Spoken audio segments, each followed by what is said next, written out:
Hello students, welcome to our YouTube channel only commerce. आज हम discuss करेंगे financial management का एक वेरी इंपॉर्टेंट चैप्टर। आपके जो यूनिट 2 है यूजीसी नेट कॉमर्स में, उसमें टोटल 4 सब्जेक्ट्स हैं: अकाउंटिंग, ऑडिटिंग, कॉस्ट अकाउंटेंसी और फाइनेंशियल मैनेजमेंट। चारों सब्जेक्ट को हम अलग अलग डिस्कस करेंगे। तो फाइनेंशियल मैनेजमेंट के सिलेबस में ये टोटल 9 चैप्टर्स आते हैं: dividend policy, capital structure, cost of capital, capital budgeting, working capital management, cash flow, fund flow, leverage और रेशियो एनालिसिस। तो आज हम डिविडेंड पॉलिसी डिसीजन को कवर करेंगे। ये जो टोटल 9 चैप्टर्स है, मेरा प्लान है कि इन सभी चैप्टर को हम डिस्कस करेंगे और फुल कोर्स मैं आपको प्रोवाइड करा दूंगा। यदि एक चैप्टर में 2 घंटे भी लगते हैं तो 18 आवर्स में फाइनेंशियल मैनेजमेंट कंप्लीट हो जाएगी, इस तरीके से कि आपके एग्जाम में सभी क्वेश्चन हो जाए, एक भी क्वेश्चन ना रहे।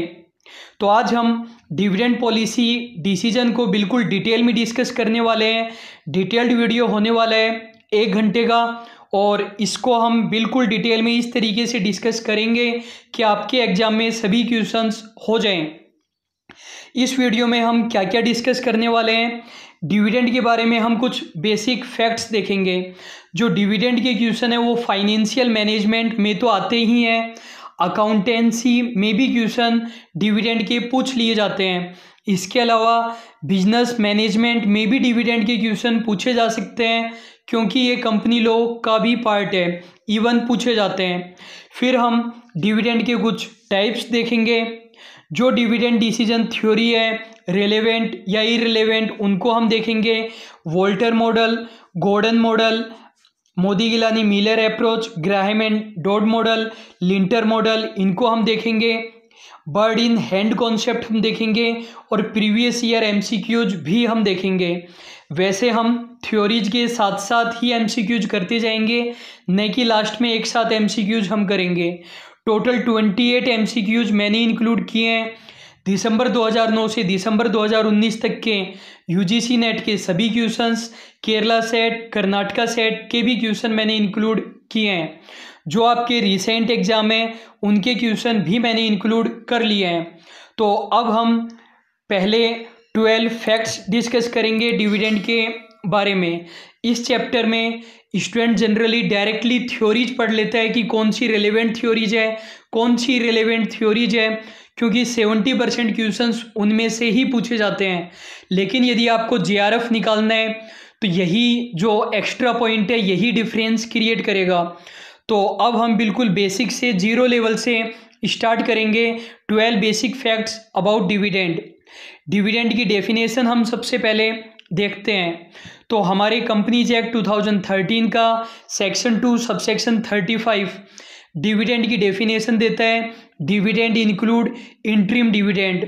तो इन्होंने तो केवल इतना बताया कि कंपनीज एक्ट में कहीं पर भी डिविडेंड वर्ड काम में आता है तो उसके अंदर जो भी प्रोविज़न होगा वो डिविडेंड के साथ साथ इंटरिम डिविडेंड पर भी लगेगा।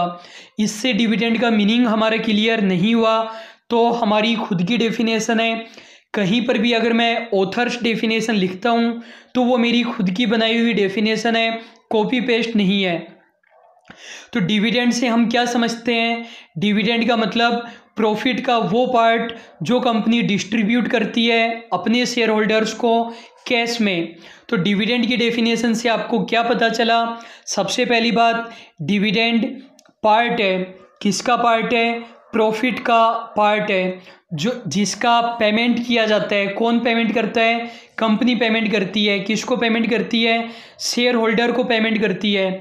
चाहे इक्विटी शेयर होल्डर हो चाहे प्रेफरेंस शेयर होल्डर, डिविडेंड दिया जाता है और डिबेंचर होल्डर को इंटरेस्ट मिलता है। और डिविडेंड का पेमेंट हमेशा कैसे किया जाएगा? कैश में किया जाएगा। इस पॉइंट को आगे हम डिटेल में डिस्कस करने वाले हैं। डिविडेंड का पेमेंट हमेशा किसे किया जाता है? शेयर होल्डर को। इक्विटी एंड प्रेफरेंस दोनों को ही डिविडेंड मिलता है। डिबेंचर होल्डर को इंटरेस्ट मिलता है। अगली बात है, अकाउंटिंग में क्या ट्रीटमेंट होता है? 2 चीज़ें होती है, एप्रोप्रिएशन ऑफ प्रॉफिट और चार्ज अगेंस्ट प्रॉफिट। तो डिविडेंड को एप्रोप्रिएशन ऑफ प्रॉफिट माना जाता है या फिर चार्ज अगेंस्ट प्रॉफिट, ये वेरी इंपॉर्टेंट पॉइंट है, तो डिविडेंड को हम एप्रोप्रिएशन ऑफ प्रॉफिट मानते हैं। अब आप मुझे ये बता दीजिए कि एप्रोप्रिएशन ऑफ प्रॉफिट क्या होता है और चार्ज अगेंस्ट प्रॉफिट क्या होता है। तो देखो, मुझे विश्वास है कि 80% स्टूडेंट इसका मीनिंग गलत बताएंगे। एप्रोप्रिएशन ऑफ प्रॉफिट का मीनिंग यदि आप ये बता रहे हो कि एप्रोप्रिएशन तो वॉलेंट्री होता है और चार्ज कंपलसरी होता है, तो आप गलत बता रहे हो। जैसे टैक्स की हम बात करते हैं, इनकम टैक्स की या कॉरपोरेट टैक्स की, कंपलसरी होता है या वॉलेंट्री होता है? कंपलसरी होता है, देना ही पड़ेगा, मर्जी थोड़ी है आपकी। और यदि आप ये बोल रहे हो कि एप्रोप्रिएशन वॉलेंट्री होता है, जबकि टैक्स तो हमारा एप्रोप्रिएशन ही होता है जो कि कंपलसरी होता है। तो अब मैं आपको डेफिनेशन बता रहा हूँ, ये भी अपनी बनाई हुई डेफिनेशन है। एप्रोप्रिएशन का मतलब है प्रॉफिट का वो पार्ट जो हम खर्च करते हैं, प्रॉफिट का वो पार्ट जो हम खर्च कर रहे हैं। प्रॉफिट हमने कमा तो लिया, अब हम खर्चा कर रहे हैं। चार्ज अगेंस्ट प्रॉफिट का मतलब है प्रॉफिट कमाने के लिए हमें खर्चा करना पड़ता है। प्रॉफिट कमाने के लिए हमें खर्चा करना पड़ता है।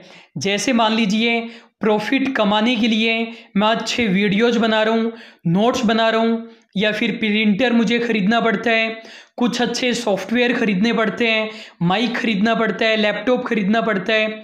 तो वो सभी खर्चा मैं क्यों कर रहा हूँ? प्रॉफिट कमाने के लिए कर रहा हूँ। वो चार्ज अगेंस्ट प्रॉफिट है। और प्रॉफिट कमाने के बाद उस पैसे को मैं खुद पर खर्च कर रहा हूँ, अपनी कोई ज़रूरत पूरी कर रहा हूँ, बढ़िया गाड़ी लेकर आ रहा हूँ, तो वो एप्रोप्रिएशन ऑफ प्रॉफिट होता है। एप्रोप्रिएशन ऑफ प्रॉफिट का मतलब प्रॉफिट जो हमने कमा लिया उसको खर्च करना, उसे काम में लेना। एप्रोप्रिएशन का मतलब ही काम में लेना होता है। और चार्ज अगेंस्ट प्रॉफिट का मतलब प्रॉफिट कमाने के लिए खर्चा करना। अब मैं आपको कुछ एग्जाम्पल बताता हूँ एप्रोप्रिएशन ऑफ प्रॉफिट के। सबसे पहली बात, टैक्स। कंपनी टैक्स का पेमेंट क्यों कर रही है? प्रॉफिट कमाने के लिए टैक्स दे रही है या प्रॉफिट को काम में लिया जा रहा है? प्रॉफिट को काम में लिया जा रहा है। टैक्स का पेमेंट करके प्रॉफिट से ही टैक्स दिया जाएगा। अगली बात, यदि हम किसी रिजर्व में पैसे ट्रांसफ़र करते हैं तो एप्रोप्रिएशन ऑफ प्रॉफिट है, क्योंकि प्रॉफिट होगा तभी हम रिजर्व में ट्रांसफ़र कर पाएंगे। अगली बात है, फिक्टिशियस असेट हो या फिर किसी प्रकार के एक्सपेंडिचर हो, उनको यदि हम राइट ऑफ करते हैं तो राइट ऑफ हम किससे करेंगे? प्रॉफिट से करेंगे। तो प्रॉफिट को काम में लिया जा रहा है फिक्टिशियस असेट्स को राइट ऑफ करने के लिए। और चौथी बात, डिविडेंड। डिविडेंड का पेमेंट हम कब कर पाएंगे? जब हमारे पास प्रॉफिट होगा, तो प्रॉफिट को काम में लिया जा रहा है डिविडेंड को पे करने के लिए। आपको इन चार के अलावा कोई पांचवी चीज़ देखने को नहीं मिलेगी एप्रोप्रिएशन ऑफ प्रॉफिट में। तो डायरेक्टली मैंने बता दिया है, जब भी एग्जाम में इन चार में से कोई चीज़ आ जाए तो ये एप्रोप्रिएशन ऑफ प्रॉफिट होती है। कंपनी के लिए आपको पांचवी चीज़ देखने को नहीं मिलेगी। डिविडेंड हमारा क्या है? एप्रोप्रिएशन ऑफ प्रॉफिट है। डिविडेंड प्रॉफिट का पार्ट है जो कंपनी शेयर होल्डर को कैश के रूप में देती है। डिविडेंड का पेमेंट किन किन सोर्सेज से किया जा सकता है? आपको पता है कि प्रॉफिट रिवेन्यू हो सकते हैं या कैपिटल प्रॉफिट हो सकते हैं। तो हमारा कंपनीज एक्ट सेक्शन 123 बता देता है कि डिविडेंड का पेमेंट किस किस में से आप कर सकते हो। सेक्शन आपको यहाँ पर याद करने की रिक्वायरमेंट नहीं है। आप करेंट ईयर के प्रॉफिट्स में से कर सकते हो, प्रीवियस ईयर के प्रॉफिट्स में से कर सकते हो।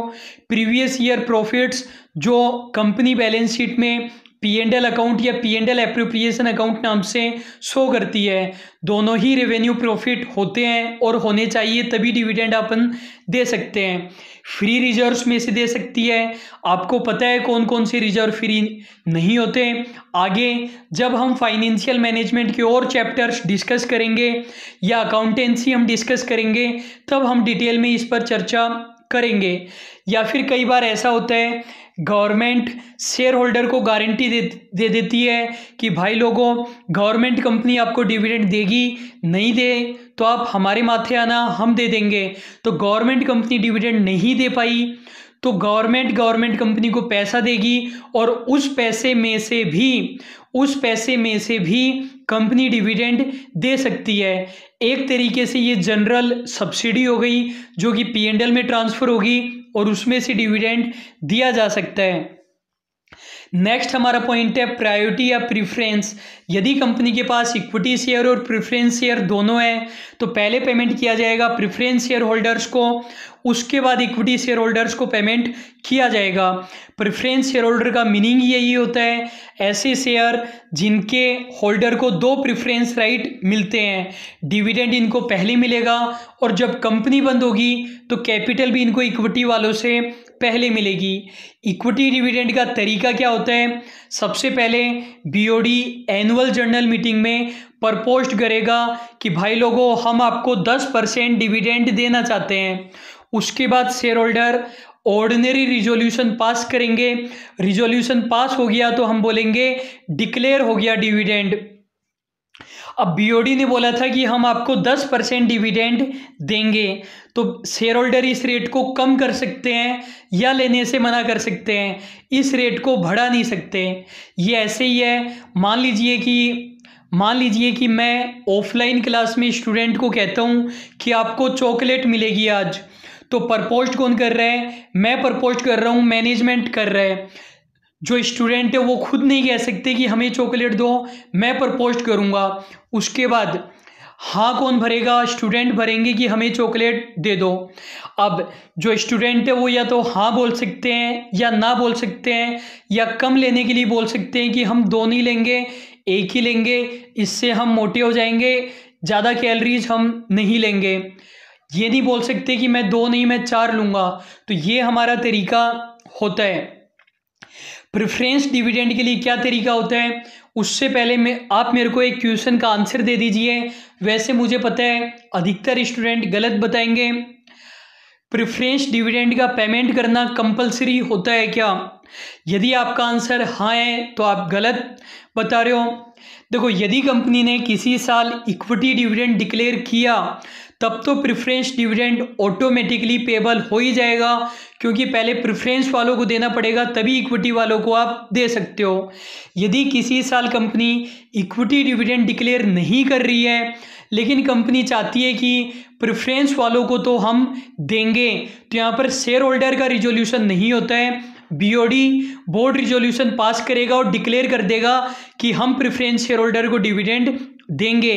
कहने का मतलब ये है, यदि इक्विटी वालों को डिविडेंड नहीं दिया जा रहा और बीओडी ने प्रेफरेंस वालों के लिए भी कुछ नहीं बोला तो इसका मतलब डिविडेंड नहीं मिलेगा।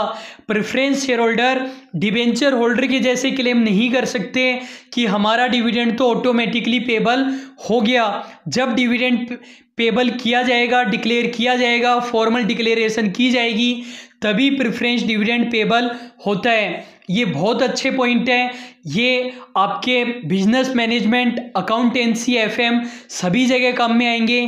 जेआरएफ का डिफरेंस बस इन्हीं क्वेश्चंस का होता है। मोड ऑफ पेमेंट बहुत ही इंपॉर्टेंट और बढ़िया पॉइंट है। डिविडेंड का पेमेंट केवल कैश में कर सकते हो। आप कहोगे कि हमने तो पढ़ा था कि बोनस शेयर में भी करते हैं, आगे हम उस पॉइंट पर भी बात करेंगे। हमारा कंपनीज एक्ट सेक्शन 123 कहता है डिविडेंड का पेमेंट केवल कैश में करोगे, कैश इंक्लूड द चेक, या फिर यदि आप इलेक्ट्रॉनिक फंड ट्रांसफर कर रहे हो वो भी चल जाएगा। बोनस शेयर के रूप में आप डिविडेंड नहीं दे सकते। कंपनी ये तो कर सकती है कि किसी साल आप डिविडेंड डिक्लेयर मत करो, बोनस शेयर डिक्लेयर कर दो, कोई दिक्कत नहीं है। लेकिन यदि आपने 50,000 रुपये का डिविडेंड डिक्लेयर किया और आप चाहते हो कि आपके पास कैश नहीं है, बोनस शेयर दे देंगे, ऐसे नहीं चलेगा। डिविडेंड का पेमेंट केवल और केवल कैश में ही किया जाएगा। ऐसी भी कोई कंपनी होती है क्या जो डिविडेंड नहीं दे सकती? बिल्कुल होती है। सेक्शन 8 कंपनी डिविडेंड नहीं दे सकती। आप बताओगे या मुझे बताना पड़ेगा सेक्शन 8 कंपनी? चलो अभी तो मैं ही बता देता हूँ। NPC company, non profit making company. यदि ये कंपनी डिविडेंड देगी तो इसका मतलब है नॉन प्रॉफिट मेकिंग कंपनी ने जनता से पैसा इकट्ठा किया था, डोनेशन लिया था और अब इसके शेयर होल्डर डिविडेंड बांट रहे हैं आपस में। तो non profit making company dividend नहीं डिस्ट्रीब्यूट कर सकती। ये वाला भी अच्छा पॉइंट है। डिविडेंड का पेमेंट कौन सी अमाउंट पर किया जाएगा? मान लीजिए मेरे पास रिलायंस लिमिटेड का एक शेयर है जिसकी फेस वैल्यू 10 रुपीज़ है और मार्केट प्राइस 1500 रुपये है। मेरे पास रिलायंस लिमिटेड का एक शेयर है जिसकी फेस वैल्यू 10 रुपये है, मार्केट प्राइस 1500 रुपये है, उसे इशू भी 10 रुपये पर ही किया गया था। इशू भी 10 रुपये पर ही किया गया था। मैं कंपनी को 8 रुपये पे कर चुका हूँ क्योंकि कंपनी ने अभी तक 8 रुपये ही मांगे हैं, फाइनल कॉल अभी तक नहीं मांगी है। डिविडेंड कंपनी ने 10% डिक्लेयर किया मान लीजिए, तो 10% मुझे किसका मिलेगा?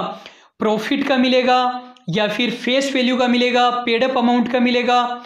देखो, यदि कंपनी ने अपने आर्टिकल ऑफ एसोसिएशन में लिख रखा है कि हम तो पेड अप अमाउंट पर देंगे, तो मुझे पेड अप अमाउंट का मिलेगा 80 पैसे मुझे डिविडेंड मिलेगा। यदि कंपनी गलती से आर्टिकल ऑफ एसोसिएशन में कुछ भी लिखना भूल गई तो 10 रुपये का 10% मुझे डिविडेंड कंपनी को पे करना पड़ेगा। लेकिन आप लोग पेड अप अमाउंट ही याद रखना, generally company article of association में लिखकर रखती है, तो आप ये ध्यान रखना कि डिविडेंड पेड अप अमाउंट पर दिया जाता है। ये बात तब है जब क्वेश्चन आपको डायरेक्टली कह दें कि कंपनी 10% डिविडेंड डिक्लेयर कर रही है। दूसरी सिचुएशन, क्वेश्चन ने कहा कि डिविडेंड पे आउट रेशियो 10% है। दोनों बातें अलग अलग है। एक तो ये कहा जाए कि डिविडेंड 10% डिक्लेयर किया गया है, और एक ये कहा जाए कि डिविडेंड पे आउट रेशियो 10% है। डिविडेंड पे आउट रेशियो आप कैसे निकालते हो? DPS upon EPS. Dividend pay out ratio 10% है, मतलब और एक शेयर की जो अर्निंग है उसका परसेंटेज। तो जब डीपीएस 10% बोले तब तो हमें ईपीएस का परसेंटेज निकालना पड़ेगा, और केवल बोले कि डिविडेंड 10% है तब हम शेयर की पेड अप अमाउंट का निकालेंगे। जैसे प्रेफरेंस शेयर के आगे उनकी रेट लिखी होती है 10% प्रेफरेंस शेयर, तो इसका मतलब 10% किसका? उनकी पेड अप अमाउंट का, न कि ईपीएस का। अब हम ये क्वेश्चन देखते हैं, 2012 में आया था। ABC Limited has declared 40% dividend. Which one of the following does it mean? ABC Limited ने 40% डिविडेंड डिक्लेयर किया है, इसका क्या मतलब है?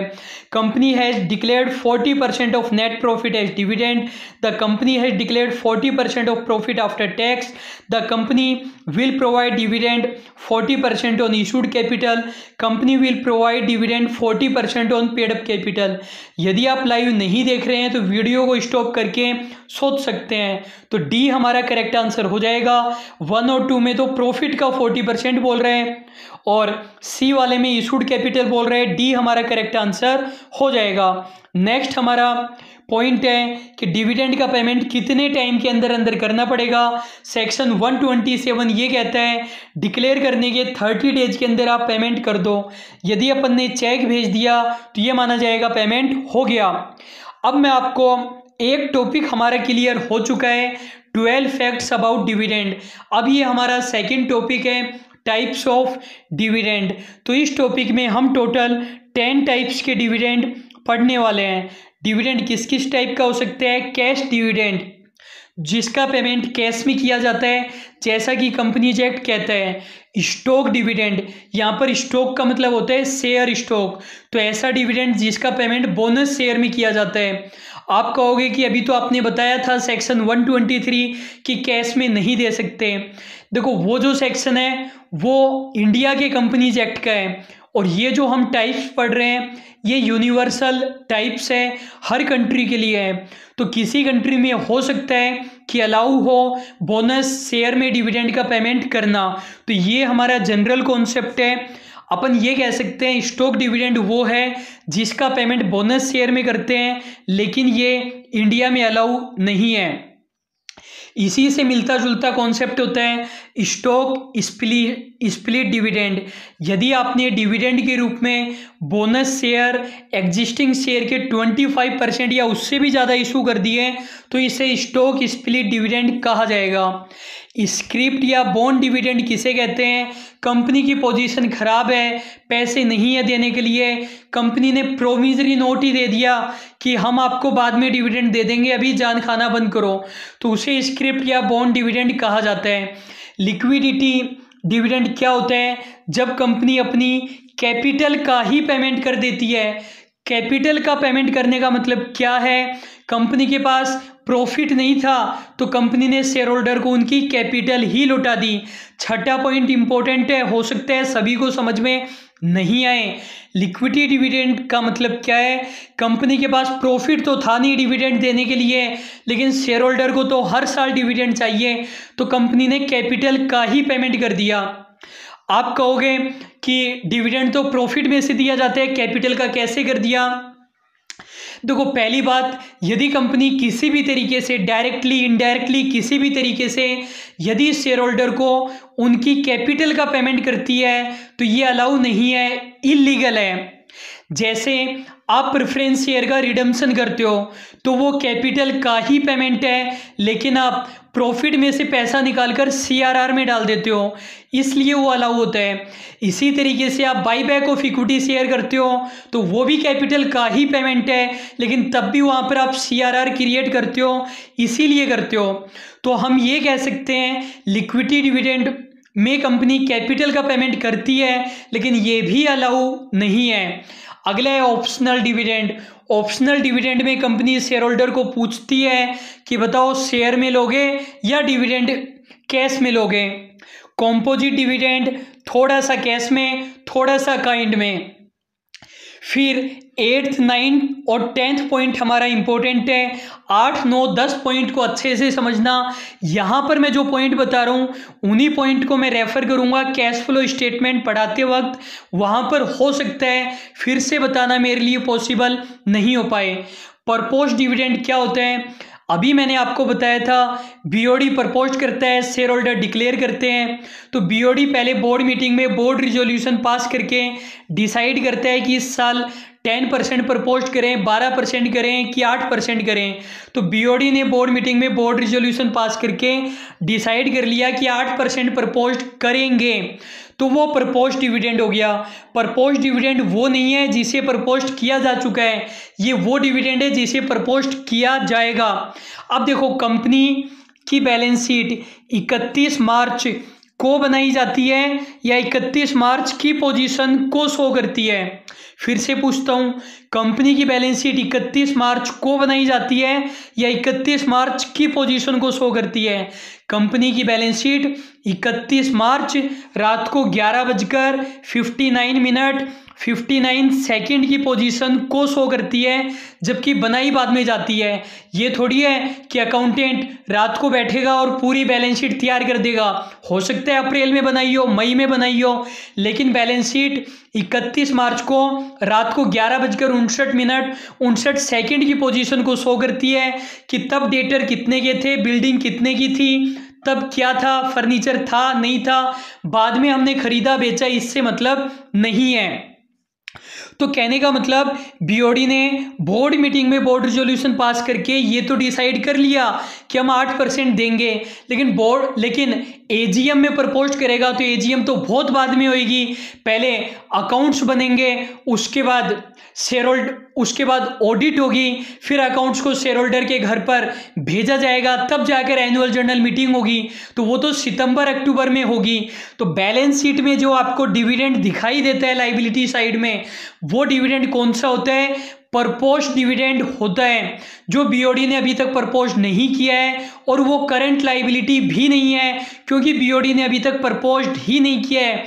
कैश फ्लो स्टेटमेंट यदि किसी ने अच्छे से पढ़ा है तो वहां पर प्रपोज डिविडेंड को करंट लायबिलिटी मानकर ट्रीटमेंट नहीं करते हैं। फाइनल डिविडेंड का मतलब एजीएम में हमने प्रपोज कर दिया, शेयर होल्डर का ऑर्डिनरी रिजोल्यूशन पास हो गया, ये हमारी करंट लायबिलिटी होती है। फिर हमारा पॉइंट नंबर 10 है इंटरिम डिविडेंड। इंटरिम डिविडेंड क्या होता है? बीओडी ने बोर्ड मीटिंग में बोर्ड रिजोल्यूशन पास करके डिक्लेयर कर दिया और पेमेंट भी कर दिया, क्योंकि बीओडी को लग रहा था इस साल तो काफ़ी प्रॉफिट होगा, इसमें शेयर होल्डर से पूछा ही नहीं। तो ये इस बात का एक्सेप्शन हो गया कि बीओडी डिविडेंड डिक्लेयर नहीं कर सकता, बीओडी ने डिविडेंड डिक्लेयर कर दिया। यदि एग्जाम में क्वेश्चन आ जाए दो एजीएम के बीच में कौन सा डिविडेंड होता है, तो वो इंटरिम डिविडेंड होता है, क्योंकि एजीएम तो साल में एक ही बार होती है। फिर नेक्स्ट हमारा पॉइंट है अच्छा, इसका आंसर भी देख लिया आप लोगों ने। तो देखो, dividend payment made in form of additional share, share के रूप में डिविडेंड दे रहे हैं तो क्या कहेंगे, स्टॉक डिविडेंड। बोनस शेयर मत कह देना, बोनस शेयर के रूप में दे रहे हैं, लेकिन डिविडेंड को तो स्टॉक डिविडेंड ही कहेंगे। फिर अब हम स्टार्ट करने वाले हैं हमारी थ्योरीज, जो भी रिलेवेंट और इररिलेवेंट थ्योरीज है, लेकिन उसके लिए पहले मैं थोड़ा सा बेस बना रहा हूँ जिससे आपको इजीली समझ में आ जाए। इनके भी डायरेक्टली क्वेश्चंस आएंगे। फाइनेंशियल मैनेजमेंट में मेनली 3 डिसीजन होते हैं, फाइनेंसिंग, इन्वेस्टिंग और डिविडेंड डिसीजन। फाइनेंसिंग डिसीजन का मतलब है पैसा कहाँ से आएगा, ये डिसीजन लिया जाता है कि पैसा हम कहाँ से लेकर आएँ। इन्वेस्टमेंट डिसीजन का मतलब है पैसे को हम कहाँ पर लगाएं। फाइनेंसिंग का मतलब समझ में आ गया होगा, पैसा हम कहाँ से प्राप्त करें, इक्विटी शेयर से करें, प्रेफरेंस शेयर से करें, डिबेंचर से करें, या कहीं से और लोन ले, डिपॉजिट लें, कहाँ से करें, वो जनरली हम कैपिटल स्ट्रक्चर में और कॉस्ट ऑफ कैपिटल में पढ़ते हैं। इन्वेस्टमेंट डिसीजन का मतलब पैसा कहाँ लगाएं, जहाँ सबसे ज़्यादा फायदा है वहाँ लगाएंगे। इन्वेस्टमेंट डिसीजन 2 प्रकार के होते हैं, शॉर्ट टर्म और लॉन्ग टर्म। कौन से वाले ज़्यादा इंपॉर्टेंट होते हैं, शॉर्ट टर्म वाले, लॉन्ग टर्म वाले? लॉन्ग टर्म वाले, क्योंकि उसमें चेंज नहीं कर पाओगे, बड़ी अमाउंट होती है। लॉन्ग टर्म इन्वेस्टमेंट डिसीजन को क्या कहते हैं, कैपिटल बस्टिंग कहते हैं। और डिविडेंड डिसीजन जो कि हम यहाँ पर पढ़ रहे हैं। क्वेश्चन क्या है हमारा, capital structure and leverage. Leverage भी आपके कोर्स में है। Decision come in the ambit of, capital structure और लीवरेज वाले डिसीजन किस में आएंगे, investment decision, distribution, dividend, financing. तो देखो, डिविडेंड तो नहीं आएगा क्योंकि यहाँ पर डिविडेंड के 2 ऑप्शन दे दिए हैं, डिस्ट्रीब्यूशन और डिविडेंड, दोनों ही डिविडेंड डिसीजन होते हैं, तो इनमें से तो आंसर आ नहीं सकता, वरना तो बी एंड सी दोनों ऑप्शन देता, तो आएगा तो केवल इन दोनों में से ही। तो फाइनेंसिंग हमारा आ जाएगा कि पैसा हम कहाँ से प्राप्त करें। इन्वेस्टमेंट डिसीजन में तो केवल कैपिटल बस्टिंग ही आता है। अब देखो, डिविडेंड डिसीजन का मतलब क्या है, या फिर डिविडेंड पॉलिसी का क्या मतलब है। इसमें हम ये देखते हैं, कंपनी ये डिसाइड करती है कि हम डिविडेंड का पेमेंट करें या फिर नहीं करें। अब देखो, इसमें कंपनी क्या डिसाइड करती है कि डिविडेंड का पेमेंट करें या नहीं करें। अब मैं आपसे ये जानना चाहता हूँ कि कंपनी ये डिसीजन ले ही क्यों रही है कि डिविडेंड का पेमेंट करें कि नहीं करें। मर्जी हो तो कर दो, नहीं मर्जी हो तो मत करो। डिविडेंड का पेमेंट नहीं करने से क्या नुकसान हो जाएगा, तो डिविडेंड का पेमेंट नहीं करने से हो सकता है कंपनी की वैल्यू कम हो जाए। फाइनेंशियल मैनेजमेंट में फर्म का मतलब कंपनी होता है, फर्म का मतलब ये मत मानना पार्टनरशिप फर्म है। तो डिविडेंड का पेमेंट नहीं करने से कंपनी की वैल्यू कम हो सकती है। कंपनी की वैल्यू मतलब इक्विटी शेयर की मार्केट प्राइस कम हो सकती है। आप जानना चाहोगे कि कम क्यों हो सकती है। मान लो कि रिलायंस लिमिटेड का एक शेयर है मेरे पास 10 रुपये का, 10 साल पहले खरीदा था मैंने। हर साल कंपनी डिविडेंड डिक्लेयर करती है, लेकिन 2 साल हो गए रिलायंस लिमिटेड ने डिविडेंड डिक्लेयर नहीं किया, तो शेयर होल्डर को क्या लगेगा कि कुछ ना कुछ घपला चल रहा है, कंपनी लॉस में चल रही है, इसलिए डिविडेंड डिक्लेयर नहीं कर रही। अब जब शेयर होल्डर के मन में रिस्क आ जाती है, अनसर्टिनिटी आ जाती है, तो मार्केट प्राइस कम होने लग जाती है, क्योंकि शेयर की डिमांड कम होगी, कोई खरीदेगा नहीं। शेयर की डिमांड कम होगी तो मार्केट प्राइस कम हो जाएगी। ये मैंने एक एग्जांपल बताया। तो डिविडेंड नहीं देने से शेयर की प्राइस कम हो सकती है, इसलिए कंपनी को दिमाग लगाना पड़ता है कि डिविडेंड दें या फिर नहीं दें। क्वेश्चन है हमारा, dividend policy of A company mainly concern with. Dividend policy किससे रिलेटेड होती है, 2010 में क्वेश्चन आया था डिविडेंड पे आउट रेशियो से। डिविडेंड पे आउट रेशियो देखो क्या बताता है। देखो, मैं आपको एक बात कहता हूँ, आप जितनी चीज़ों को समझ सकते हो, फॉर्मूलाज के डेरिवेशन को आप पकड़ सकते हो, उतना आप समझ लो, रटो मत। आप 80% चीज़ें समझ लो और 20% चीज़ें समझ में नहीं आ रही है तो उनको आप रट लो।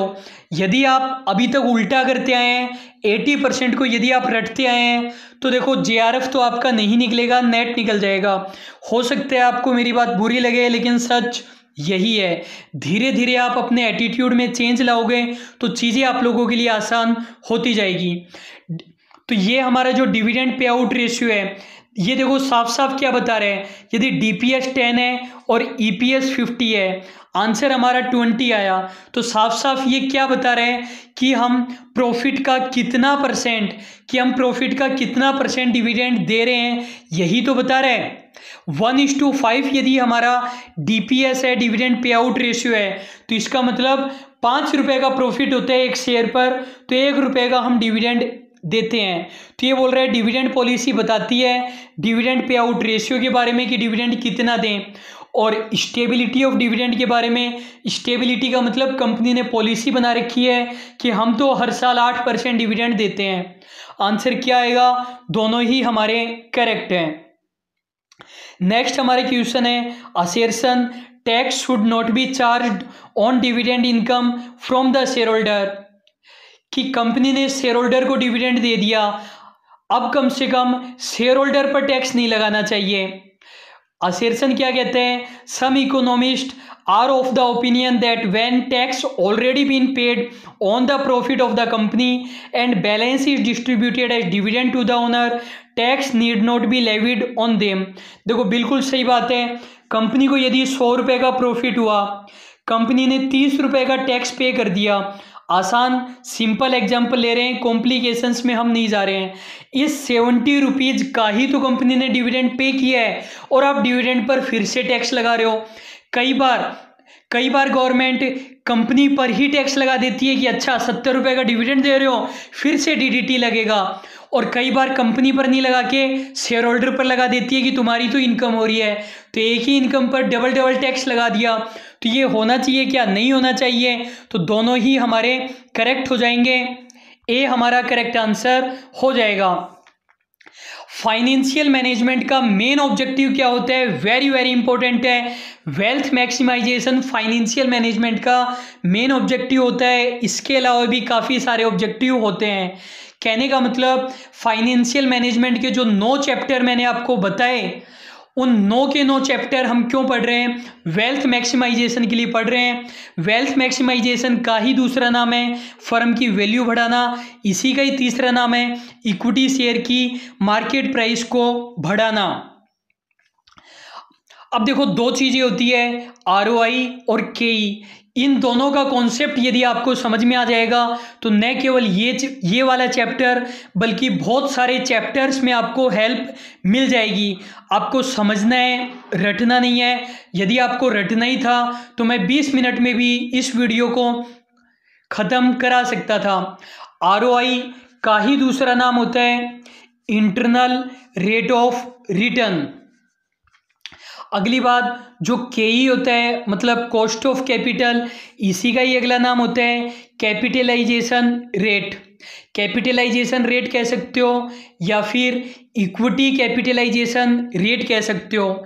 अगर बोला जाए ओवरऑल कैपिटलाइजेशन रेट तब तो उसका मतलब KO होता है, और सिर्फ कैपिटलाइजेशन रेट बोले तो उसका मतलब जनरली KE ही होता है। अब देखो ROI और KE दोनों का मतलब क्या होता है। ROI के देखो नाम से ही लग रहा है, फॉर्मूला तो आपको पता ही है, लेकिन हम यहाँ पर कॉन्सेप्चुअल मीनिंग देख रहे हैं। रिटर्न ऑन इन्वेस्टमेंट, रिटर्न का मतलब प्रॉफिट ऑन इन्वेस्टमेंट, कहने का मतलब कंपनी अपने टोटल इन्वेस्टमेंट पर जो प्रॉफिट कमाती है वो ROI होता है। मान लीजिए 10% है, 10% का मतलब कंपनी के पास जितना भी पैसा है उस पर कंपनी 10% प्रॉफिट कमाती है। और KE का मतलब है शेयर होल्डर कम से कम कितना एक्सपेक्ट करते हैं। इक्विटी शेयर होल्डर की बात है, प्रेफरेंस वालों को आप दिमाग से निकाल दो। आज तक इंडिया में एक भी कंपनी ने प्रेफरेंस शेयर इशू नहीं किए हैं। आपकी नज़र में कोई कंपनी हो, सिंगल कंपनी जिसने प्रेफरेंस शेयर इशू किए हो, कमेंट बॉक्स में नाम बता देना। प्रेफरेंस शेयर एक्चुअल लाइफ में नहीं होते, सिर्फ किताबों में होते हैं। तो KE का मतलब है शेयर होल्डर कितना एक्सपेक्ट करते हैं। शेयर होल्डर एक्सपेक्ट कर रहे हैं 8% तो कम से कम कमाओ। डिविडेंड के रूप में कितना दोगे वो एक अलग बात है, 8% तो कम से कम कमाओ। आप इस कॉन्सेप्ट को थोड़ा सा अलग तरीके से समझ लो। मान लीजिए कि आप जॉब करते हो, मान लीजिए कि आप जॉब करते हो और आप अपनी सेविंग मुझे दे देते हो कि सर हमें तो नॉलेज है नहीं, कहाँ इन्वेस्ट करें, आप कर दो हमारा पैसा इन्वेस्ट। तो आपने पैसा किसे दे दिया? मुझे दे दिया। और मेरे पास तो बहुत सारे लोगों का पैसा पड़ा है, सब मुझे ही देते हैं पैसे को इन्वेस्ट करने के लिए। मैं उस टोटल पैसे पर 10% कमा रहा हूँ, तो ये तो हो गया ROI। अब आपने जो मेरे को पैसे दिया है, आप ये एक्सपेक्ट करते हो कि जेपी सर कम से कम 8% तो कमा कर देंगे। 8% से भी कम कमा कर दूंगा तब तो आप बैंक में ही FD करा दोगे। तो कहने का मतलब यदि मैं 10% या ज़्यादा, यदि मैं 8% या ज़्यादा कमा कर दे रहा हूँ तब तो आप मेरे पास पैसा रखोगे, और 8% से भी यदि मैं कम कमा रहा हूँ तो आप अपना पैसा निकाल लोगे। तो आपको समझ में आ गया होगा, मैंने मेरे एग्जाम्पल का मतलब लिया कंपनी। यदि ROI बराबर है या मोर देन है KE के, तब तो इक्विटी शेयर होल्डर खुश है। और यदि ROI कम हो गया KE के, तो शेयर होल्डर अपने शेयर बेच देगा, रिलायंस के शेयर बेच देगा और ओनली कॉमर्स प्राइवेट लिमिटेड के शेयर खरीद लेगा। यही आर्बिट्रेज होता है। तो ये आप ध्यान रखना, कंपनी को शेयर होल्डर की एक्सपेक्टेशन के बराबर या उससे ज़्यादा कमाना होता है। नहीं समझ में आए कमेंट बॉक्स में बता देना। अब हम देखते हैं डिविडेंड मॉडल किस किस टाइप का होता है। जहां से बाकी टीचर का चैप्टर स्टार्ट होता है उससे डबल टाइम का मैंने आपको ट्रेलर दे दिया है। हमारा मेनली चैप्टर अब स्टार्ट होता है। तो देखो, डिविडेंड पॉलिसी डिसीजन 3 टाइप के हो सकते हैं। रिलेवेंट हो सकते हैं, इररिलेवेंट हो सकते हैं, अदर हो सकते हैं। रिलेवेंट में 3 प्रकार के आते हैं। वोल्टर मॉडल आता है, Graham and Dodd model, second है हमारा गॉर्डन मॉडल, और तीसरा है ग्राहम एंड डॉड मॉडल। जो गॉर्डन मॉडल है उसे ही डिविडेंड कैपिटलाइजेशन मॉडल या फिर रेलेवेंसी प्लस ग्रोथ मॉडल भी कहा जाता है, और जो ग्राहम एंड डॉड मॉडल है उसे relevancy plus stock market model भी कहा जाता है। इररिलेवेंट में मोदी गिलानी मिलर अप्रोच आती है, और अदर के अंदर लिंटर मॉडल आता है। इसका आप स्क्रीनशॉट ले सकते हो, एग्जाम में डायरेक्टली क्वेश्चन आएगा कि कौन सा मॉडल रेलेवेंट है, कौन सा मॉडल इररिलेवेंट है। अब मैं आपको एक चीज़ और बता देता हूँ, ये जो हमारा टॉपिक है डिविडेंड मॉडल, इसमें से क्वेश्चन कैसे आएंगे। या तो आपसे थ्योरी का नेचर पूछ लेगा कि भाई ये थ्योरी रेलेवेंट है कि इररिलेवेंट है, या फिर आपसे ऑथर का नाम पूछ लेगा, या फिर आपसे अजम्पशन पूछेगा कि इस थ्योरी की ये वाली अजम्पशन थी या नहीं थी। 70 से 80% क्वेश्चन इन्हीं 3 टाइप के आएंगे। नेचर पूछेगा कि थ्योरी रिलेवेंट है कि इररिलेवेंट है, ऑथर का नाम पूछ लेगा, अजम्पशन पूछेगा ये इस थ्योरी की अजम्पशन है या नहीं है। तो पढ़ते वक्त इन पर फोकस करना। तो टोटल 5 टाइप के मॉडल हम पढ़ रहे हैं। वोल्टर मॉडल की हम बात करते हैं। वोल्टर मॉडल की ये कुछ अजम्पशंस हैं, स्क्रीनशॉट लेकर आप मिस्टर लाइट से याद कर सकते हो। M फॉर मार्केट, ये माना जाता है कि परफेक्ट मार्केट है। परफेक्ट मार्केट का मतलब है perfect competitive market. Perfect competitive market में क्या होता है, बायर को पूरी नॉलेज होती है, प्राइस वगैरह के बारे में हर चीज़ की नॉलेज होती है। तो यहाँ पर ये मानकर चलते हैं कि जो शेयर होल्डर है उसे पता है कि उसकी कंपनी रिलायंस लिमिटेड के अंदर क्या चल रहा है, क्या नहीं चल रहा है। सेकंड है R एंड KE। R का मतलब ROI, KE का मतलब कॉस्ट ऑफ कैपिटल। ये दोनों ही कांस्टेंट हैं, इनमें चेंज नहीं होता है। ऐसा वोल्टर ने माना कि भाई ये मानोगे तभी मेरा मॉडल काम करेगा। लाइफ, कंपनी की गोइंग कंसर्न है, कंपनी की लाइफ परपेचुअल है। इन्वेस्टमेंट, कंपनी को जो भी पैसा चाहिए होता है वो कंपनी रिटेन्ड अर्निंग से ही काम में ले लेती है। कंपनी को यदि पैसा चाहिए इन्वेस्टमेंट करने के लिए, या तो जो प्रॉफिट को डिविडेंड के रूप में नहीं दिया वो काम में लो, या नया पैसा लो। तो ये मान रहे कि नया पैसा कंपनी इकट्ठा नहीं कर रही है, रिटेन्ड अर्निंग ही काम में ले रही है। और टैक्स, किसी भी प्रकार के टैक्स एग्जिस्ट नहीं करते हैं, तो बिल्कुल अनरियलिस्टिक एजम्पशन है, क्योंकि टैक्स तो होता ही है। लेकिन वोल्टर ने माना कि ये मानोगे तभी मॉडल काम करेगा। और अर्निंग प्राइस शेयर और डिविडेंड पर शेयर हमेशा कांस्टेंट रहते हैं, तो मिस्टर लाइट से आप इनको याद कर सकते हो, वेरी इंपॉर्टेंट है। अब हमें पता है कि जो वोल्टर का मॉडल है वो रेलेवेंट मॉडल है। रेलेवेंट मॉडल होगा तो क्या होगा, डिविडेंड देने या नहीं देने से कंपनी की प्राइस पर फर्क पड़ेगा। तो ये वाला जो फॉर्मूला है, इससे हम कंपनी के शेयर की प्राइस निकालते हैं। शेयर का मतलब इक्विटी शेयर, प्रेफरेंस शेयर को भूल जाओ, दोनों में से कोई भी फॉर्मूला आप लगा सकते हो, दोनों से आंसर सेम आएगा। आप फर्स्ट फॉर्मूला याद कर सकते हो। वैसे एग्जाम में एमपीएस निकालने के क्वेश्चन नहीं आते हैं, फिर भी मैं आपको एक न्यूमेरिकल क्वेश्चन करा देता हूँ। मान लीजिए आरओआई है 12%, कॉस्ट ऑफ इक्विटी 10% और ईपीएस है 50% और डिविडेंड पे आउट रेशियो हमें दे रखा है 20%। आपकी हेल्प के लिए मैंने फॉर्मूला यहाँ पर फिर से लिख दिया है। तो अब हम एमपीएस निकालेंगे। सबसे पहले देखो ये वाला फॉर्मूला हमें लगाना है। आप अभी सॉल्यूशन मत देखो, हम सॉल्व कैसे करेंगे ये देखो। सबसे पहले हमें डी पता होना चाहिए, डिविडेंड। तो देखो डिविडेंड पे आउट रेशियो हमें दे रखा है 20% और ईपीएस कितने 50। तो 20% हमारा कितना हो जाएगा, 20% हमारा हो जाएगा 10 रुपीज। तो ये तो हमारा हो गया डी। फिर हमारा फॉर्मूला कहते हैं ई माइनस डी। ई का मतलब एमपीएस और डी माइनस हमारा डीपीएस, ये हमने कर दिया। फिर इसको हम मल्टीप्लाई करेंगे, किससे हम मल्टीप्लाई करेंगे, दो चीज़ों से मल्टीप्लाई कर देंगे, आर अपॉन के ई से।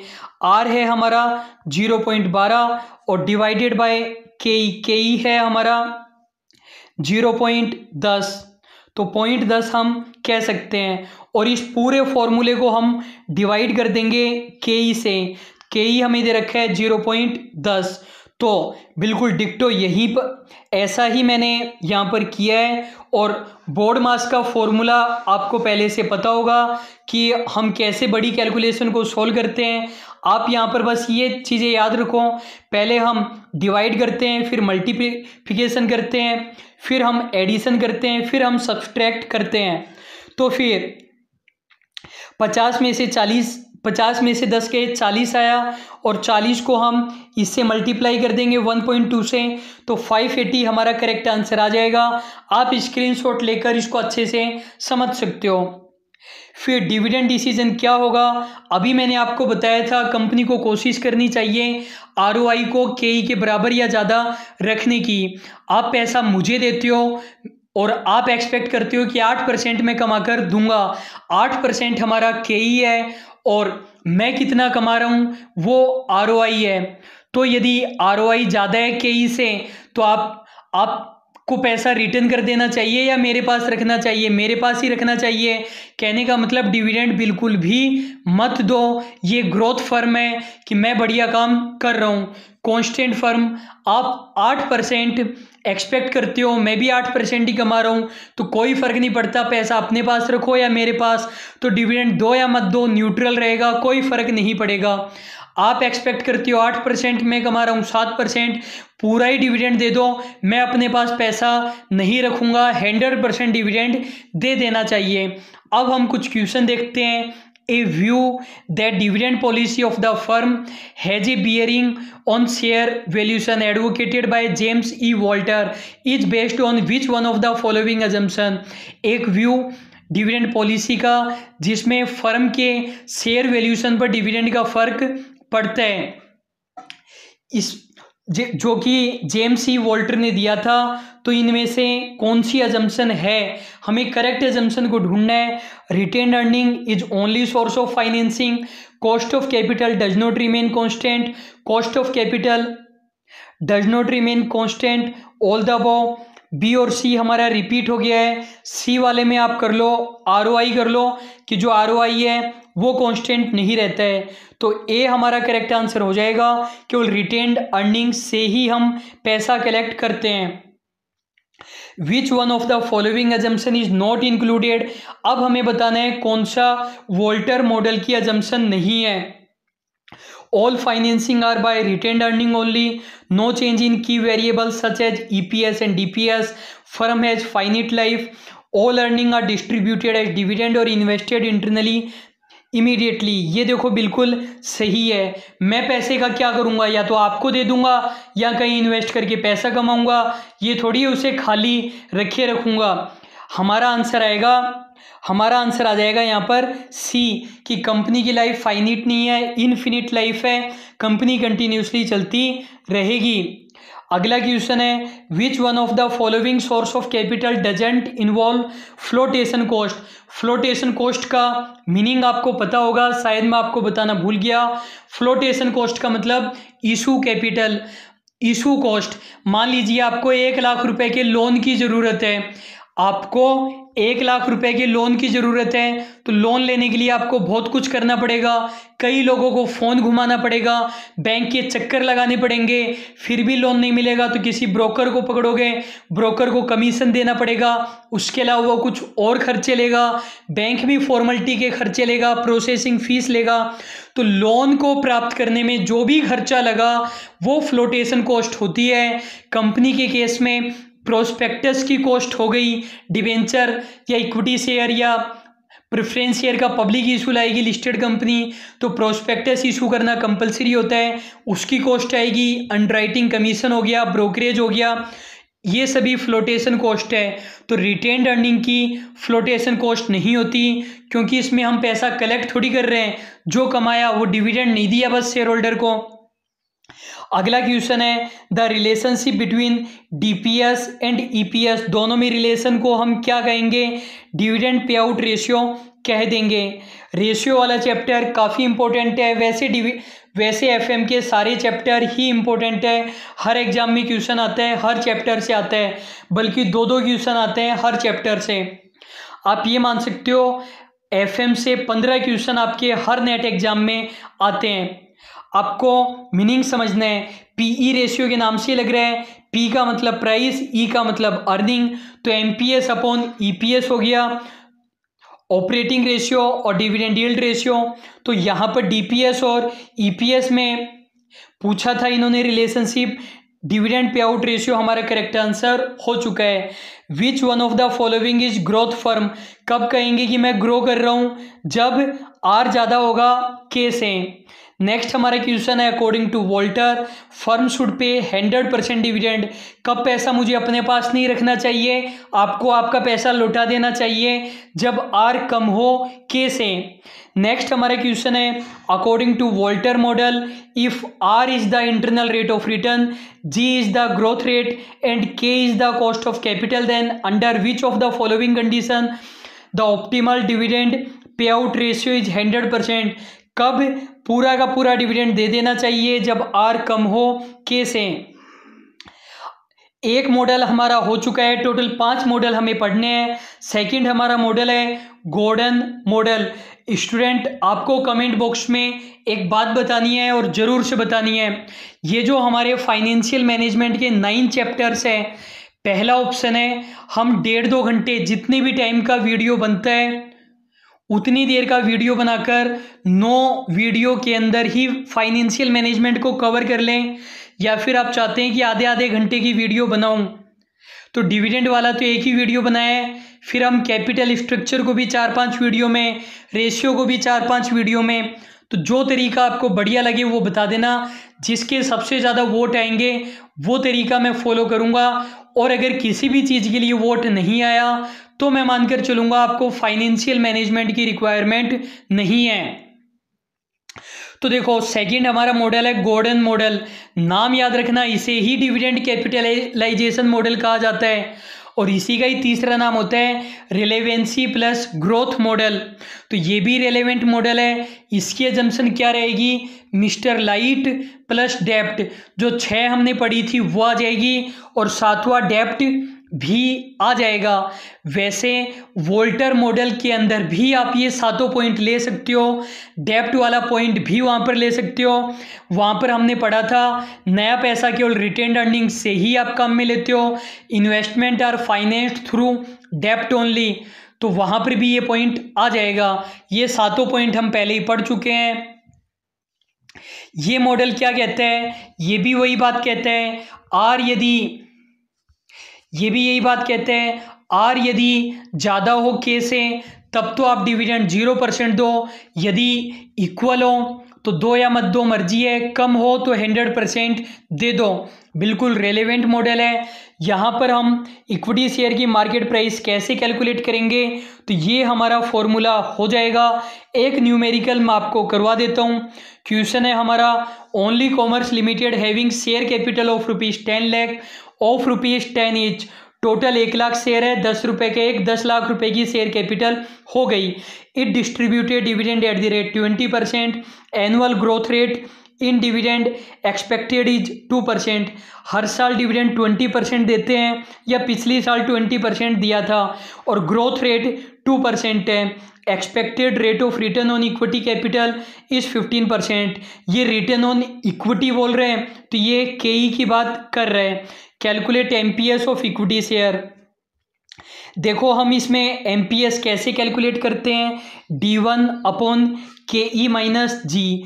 D1 का मतलब क्या है, D1 का मतलब या तो आप ये मान सकते हो कि dividend per share at the end, या फिर आप मान सकते हो एक्सपेक्टेड डिविडेंड। और डीपीएस आप कैसे निकालोगे, जो अपना पिछली साल का डिविडेंड है, पिछली साल के डिविडेंड को डीपीएस 0 बोल सकते हो या D0 बोल सकते हो। उसके अंदर यदि मैं ग्रोथ जोड़ दूं कि कंपनी 20% डिविडेंड डिक्लेयर करती थी, इस साल 10% एक्स्ट्रा डिविडेंड डिक्लेयर करेगी, तो मतलब 22% करेगी। पिछले साल के डिविडेंड में ग्रोथ जोड़ दोगे तो हमारा इस साल का डिविडेंड आ जाएगा। हमें निकालनी है यहाँ पर प्राइस निकालनी है।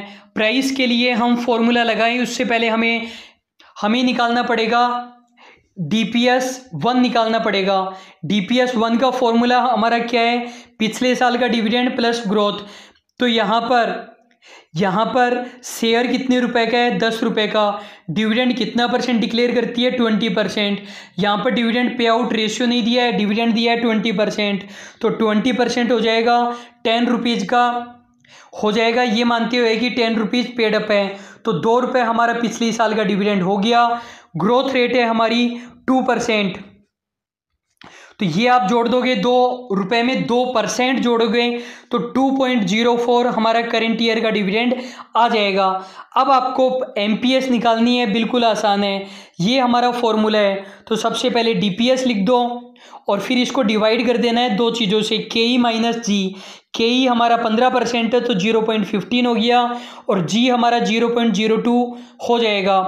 तो सबसे पहले आप ये करना, 0.15 में 0.2 घटाना तो 0.13 बचेगा, फिर 2.04 डिवाइडेड बाय 0.13 तो 15.69 हमारा आंसर आ जाएगा। क्वेश्चन देखते हैं, which of the following is not included in the assumption on which Myron Gordon model of stock valuation is based. हमें बताना है गॉर्डन के मॉडल में कौन सी अजम्पशन थी, तो बिल्कुल आसान है, मिस्टर लाइट आप लोग याद रखना। स्टूडेंट देखो, जो स्टूडेंट केवल रटता है वो कम सक्सेसफुल होगा, वो स्टूडेंट जो समझता है वो ज़्यादा सक्सेसफुल होगा, और जो रट भी सकता है समझ भी सकता है वो सबसे ज़्यादा सक्सेसफुल होगा। अब आप चाहे कितना भी समझ लो, कितना भी सुपर आपका दिमाग हो, एग्ज़ाम से पहले आप भूल जाओगे कि कौन कौन सी अजम्पशन थी। इवन मैं भी जब एग्ज़ाम देने जाता हूँ तो कुछ चीज़ों को 2 पेज के नोट्स बनाता हूँ, उन पर लिख लेता हूँ और एग्ज़ाम में भी लेकर चला जाता हूँ। और एग्ज़ाम से जब एंटर करता हूँ एग्जामिनेशन सेंटर में, मतलब आधे घंटे पहले, तब उस कागज़ को मैं फाड़ कर फेंक देता हूँ। तो कहने का मतलब, यदि मैंने आधे घंटे पहले रिवाइज किया है मिस्टर लाइट को, और रिवाइज करने में मुझे पता है 20 सेकेंड ही लगेगी मुझे, मतलब वो जो मेरा पूरा 2 पेज के नोट्स थे, 2 पेज का नोट्स मतलब 150 पॉइंट में लिख कर रखता हूँ, उस पर जो भूलने की चीज़ें हैं उनको मैं 15 मिनट में ही रिवाइज कर लेता हूँ। और जब यूजीसी नेट का एग्ज़ाम होता है तो 2 घंटे पहले बुला लेते हैं, उन 2 घंटे में मैं 20 बार रिवाइज कर लेता हूँ। तो एग्ज़ाम में आपके गलत होने की संभावना कम हो जाती है। मेहनत आपको बहुत ज़्यादा करनी पड़ेगी। 1% रिजल्ट भी नहीं जाता है, 6% रिजल्ट तो नेट का जाता है, केवल 6% स्टूडेंट को पास किया जाता है। तो गवर्नमेंट जब आपको 18-20 लाख रुपए देगी तो वो ऐसे ही नहीं देगी, आपका तेल निकल जाएगा इतने नंबर लाते लाते। तो ये क्वेश्चन ये बोल रहे हैं, आप बस मिस्टर लाइट और डेप्ट को याद रखना, वोल्टर और गॉर्डन दोनों में लगा देना। ये बोल रहे हैं कौन सी अजम्पशन है, retained earning is only source of financing, finite life of firm, taxes do not exist, constant rate of return on firms investment. तो बी हमारा आंसर हो जाएगा। नेक्स्ट हमारा मॉडल है, 2 मॉडल हमारे हो चुके हैं, मोदी गिलानी मिलर अप्रोच। जो हमारे 5 मॉडल हैं उनमें से 3 तो हमारे रिलेवेंट है, एक हमारा इररिलेवेंट है और एक हम अदर में काउंट करते हैं। अदर में लिंटर वाला मॉडल है और इररिलेवेंट केवल मोदी गिलानी मिलर अप्रोच है। आप डायरेक्टली ये याद रख लेना, मोदी गिलानी मिलर वाला इररिलेवेंट है, बाकी की रिलेवेंट है, लेकिन लिंटर वाला जरूर याद रखना। तो मोदी गिलानी मिलर इररिलेवेंट है। ये अप्रोच क्या कहती है कि आप डिविडेंड दो मत दो, कम दो ज़्यादा दो, वैल्यू पर कोई फर्क नहीं पड़ता है। एक बात याद रखना कि डिविडेंड का फर्क पड़ता है वैल्यू पर, न कि वैल्यू का फर्क डिविडेंड पर। मतलब डिविडेंड से अफेक्ट होती है market price of equity share, न कि market price of equity share से डिविडेंड अफेक्ट होता है। मैंने आपको बताया था कि रिलायंस लिमिटेड हर साल डिविडेंड दे और 2 साल नहीं दे तो एमपीएस कम हो जाएगी जनरली, क्योंकि लोगों में रिस्क आएगी, अनसर्टिनिटी आएगी। लेकिन मोदी गिलानी और मिलर ये 2 लोग थे, मोदी गिलानी एक ही इंसान है और मिलर दूसरा इंसान है। तो ये क्या कहते हैं, आप डिविडेंड दो मत दो, कम दो ज़्यादा दो, कोई फर्क नहीं पड़ता, आपके शेयर की एमपीएस कम नहीं होगी, तो आप टेंशन मत लो। ये आर्बिट्रेज अप्रोच पर बेस्ड है। ये अप्रोच क्या कहती है कि ये अप्रोच ये कहती है कि जो डिविडेंड के डिसीजन है उन पर भी आर्बिट्रेज आर्ग्यूमेंट का कोई फर्क नहीं पड़ता। इसका मतलब हम समझ लेते हैं। आर्बिट्रेज आर्ग्यूमेंट थोड़ी देर पहले हमने समझाया था। इजी लैंग्वेज में कहूँ तो आर्बिट्रेज एग्रीमेंट का मतलब selling and buying of equity shares.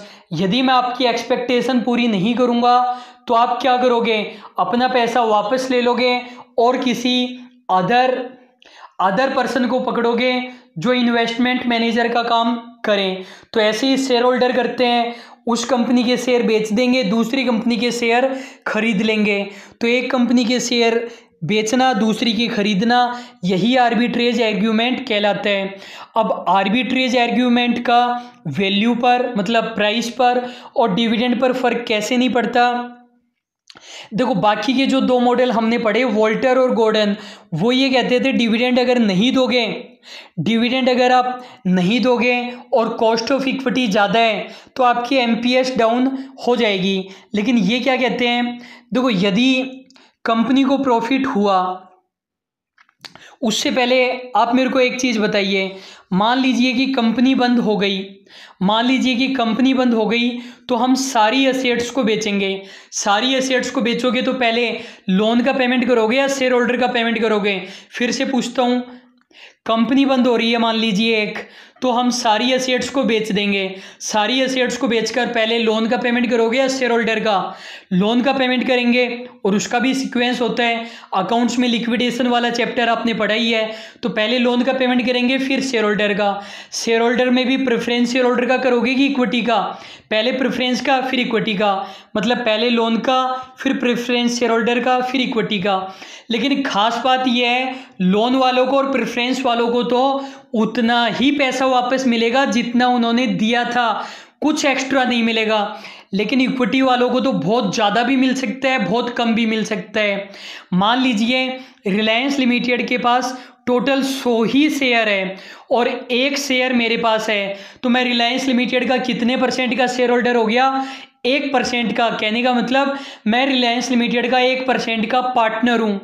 तो लोन का पेमेंट और प्रेफरेंस शेयर होल्डर का पेमेंट करने के बाद में देखो, मैंने रिलायंस लिमिटेड का केवल एक ही शेयर खरीदा है 10 रुपये में और कुछ भी नहीं खरीदा है। अब कंपनी ने लोन का भी पेमेंट कर दिया, प्रेफरेंस शेयर होल्डर का भी कर दिया। कंपनी के पास 100 करोड़ रुपए बचे हुए हैं, मुझे कितना मिलेगा? 1 करोड़ रुपए मिलेगा, जबकि मैंने कंपनी को केवल 10 रुपए ही दिए थे। आ रही है बात समझ में कि नहीं आ रही है? और या फिर कंपनी के पास केवल 1 रुपए बचा हुआ है लोन वालों, और प्रेफरेंस शेयर होल्डर को पेमेंट करने के बाद केवल 1 रुपए, तो मुझे 1%, 1 पैसा ही मिलेगा और कुछ भी नहीं मिलेगा। मतलब फायदा हो तो इक्विटी वालों का, नुकसान हो तो इक्विटी वालों का। अब देखो ये वाला पॉइंट क्या कहता है, मान लीजिए कंपनी को 1 करोड़ रुपए का फायदा हुआ, अब कंपनी ने डिविडेंड नहीं दिया। अब कंपनी ने डिविडेंड नहीं दिया तो शेयर होल्डर को फायदा है क्या लॉन्ग टर्म में?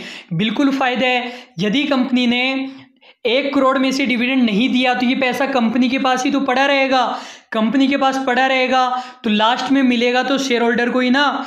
तो यहाँ पर जब कंपनी डिविडेंड डिक्लेयर नहीं करती है तो शेयर की मार्केट प्राइस बढ़ जाती है। जब कंपनी डिविडेंड डिक्लेयर नहीं करती है तो शेयर की मार्केट प्राइस बढ़ जाती है। यहाँ पर मोदी, गिलानी और मिलर ये मानकर चल रहे हैं शेयर होल्डर को रिस्क नहीं लगती। जो शेयर होल्डर है उसे अंबानी भाई पर पूरा विश्वास है कि ये नुकसान में नहीं जाने देगा। तो कंपनी ने डिविडेंड डिक्लेयर नहीं किया, कंपनी को ज़्यादा फायदा होगा, इक्विटी शेयर होल्डर को ही फायदा होगा, एमपीएस होगा। आप बोलोगे शेयर होल्डर को तो पैसा चाहिए, कैश चाहिए, कि मुझे तो अभी कैश चाहिए, घर में ज़रूरत है, तो आप शेयर को बेचकर पैसा ले लो। दूसरी बात, यदि कंपनी डिविडेंड डिक्लेयर कर देती है तो कंपनी का पैसा कम हो गया तो जो शेयर की प्राइस है वो कम हो जाएगी। शेयर की प्राइस कम हो जाएगी तो शेयर होल्डर को शेयर नहीं बेचने पड़ेंगे क्योंकि कैश उसे मिल चुका है। तो कहने का मतलब ये है कि जो डिविडेंड देने या नहीं देने से न तो डिविडेंड पर कोई फर्क पड़ेगा, न ही एमपीएस पर कोई फर्क पड़ेगा। ये हमारा क्वेश्चन कहता है। आप बोलोगे कि यहाँ पर तो फर्क पड़ रहा था डिविडेंड देने नहीं देने से, अब कम ज़्यादा कर रहे थे, वो देखो शॉर्ट टर्म के लिए हो रहा था, और थोड़े दिनों बाद में हमारी जो प्राइस है वो कांस्टेंट हो जाएगी। अजम्पशंस क्या क्या रहेगी मोदी, गिलानी, मिलर वाली अप्रोच में? मार्केट यहाँ पर भी परफेक्ट होते हैं, टैक्स एग्जिस्ट नहीं करते हैं। यदि कंपनियाँ 5 टाइप की कंपनीज है तो उनकी रिस्क क्लास सेम है। या फिर हम बात करते हैं रिलायंस लिमिटेड की, तो रिलायंस लिमिटेड जिस बिजनेस में है, जिस इंडस्ट्री में है, रिलायंस की रिस्क इंडस्ट्री की रिस्क के बराबर है। अगली बात, शेयर होल्डर को कोई भी रिस्क नज़र नहीं आती है। कंपनी 2 साल डिविडेंड नहीं दे तो शेयर होल्डर को ये नहीं लगता कि कंपनी बंद होगी, और पैसा हम केवल इक्विटी से ही कलेक्ट करते हैं। फ्लोटेशन कॉस्ट कुछ भी नहीं है, ट्रांजैक्शन कॉस्ट कुछ भी नहीं है। कैसे कैलकुलेट करेंगे प्राइस को? P1 का मतलब प्राइस एट एंड, P0 का मतलब प्राइस एट बिगिनिंग, मतलब पिछले साल की एमपीएस और इस साल की एमपीएस। ये हमारा फॉर्मूला हो जाएगा। अब देखो एक मैं आपको क्वेश्चन बता देता हूँ। क्वेश्चन है कैपिटलाइजेशन रेट 10%, मतलब के ही हो गया। डिविडेंड हमें दिया गया है 0.6, ये डीपीएस हमें दे दिया गया है। इक्विटी शेयर की फेस वैल्यू 10, इक्विटी शेयर की फेस वैल्यू हमें दी गई है 10, और एमपीएस हमें निकालनी है। तो ये हमारा फॉर्मूला है। सबसे पहले हम P0 को रखेंगे, तो फेस वैल्यू रख देते हैं क्योंकि हमें बताया नहीं कि पिछले साल एमपीएस कितनी थी, 10 ही हमने रख दिया। फिर 1 तो हमारा कांस्टेंट है तो 1 हम ले लेंगे, प्लस 0.10 हमारा के ही है, ये हमने ले लिया, और माइनस कर देंगे हम टीपीएस को। तो इस तरीके से हम सोल्व करेंगे। 10.40 हमारा आंसर आ जाएगा, 10.40। ये मेरी आपको रिकमेंडेशन है। ये जो मैं प्राइस कैलकुलेट करने के न्यूमेरिकल कराए हैं, इनको आप करके ज़रूर देख लेना, फ़ायदे में रहोगे। छोटी छोटी लापरवाही के कारण आप 6 महीने पीछे जा सकते हो। 6 महीने का मतलब आपका लाखों में नुकसान है। जॉब लगे तो भी, जेआरएफ निकले तो भी। अगला हमारा क्वेश्चन है, which one of the following is not among the assumption of Modigliani? बताना है कौन सी अजम्पशन नहीं है। Perfect capital market, equivalent risk class, unity of dividend pay out ratio, absence of tax. तो यहाँ पर सी हमारा आंसर हो जाएगा, क्योंकि वो यूनिटी का मतलब है कांस्टेंट। तो वो ये तो कहते नहीं है हर साल डिविडेंड का पेमेंट फिक्स करो, कैसे भी करो कोई फर्क नहीं पड़ता।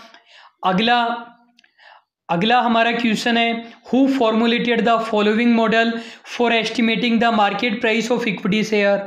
तो ऐसे भी क्वेश्चन आते हैं, फॉर्मूला हमें दे दिया और पूछा है कि ये किसने दिया था। इसका आंसर वोल्टर आएगा। मोदी गिलानी मिलर कर रहे हो तो आपका पढ़ने का तरीका ही गलत है। जो स्टूडेंट ये सोचकर आंसर कर रहा है कि हमने यही अप्रोच पढ़ी है, इसी का ही क्वेश्चन आएगा, वो एग्जाम में क्वेश्चन कैसे करेगा।